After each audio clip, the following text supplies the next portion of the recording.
તો બસ હરપાલસિંહ સાથે કંઈક સાંભળીએ અને વધુ આપણે આપણા શોમાં સાંભળીશું. તો હરપાલસિંહ, થેન્ક યુ યશભાઈ. કે સાહજિક રીતે મેં બે એક વાક્યો લખ્યા છે કે મોજમાં રહેવું સદાય માળીની ખોજમાં રહેવું હોય ભલે બંદૂકો ખાલી તોય ગાયકવાડી ફોજમાં રહેવું ને 32 પકવાન જડે ન જડે કઢી ખીચડી ખાતા રહેવું અને ઘરવાળી ભેગું બને તો ઠીક.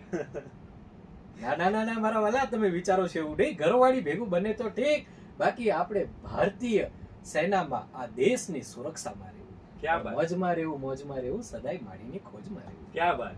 તો આ જ રીતે એમની વાતોમાં હાસ્ય હશે, એમની વાતોમાં મર્મ હશે, એમની વાતોમાં સંદેશાઓ પણ હશે.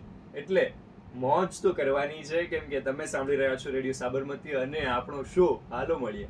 તો હાલો મળીએ શોમાં આપણા ગેસ્ટનું ઇન્ટ્રોડક્શન તમને આપી દીધું છે. આખો શો તમારે સાંભળવો હોય તો રેડિયો સાબરમતી ઉપર મંગળવારે 11 વાગે સાંભળવાનું ભૂલતા નહીં. આ સાથે અમે મળીએ છીએ શોમાં. સાંભળતા રહેજો રેડિયો સાબરમતી. ખુશ રહો, આબાદ રહો.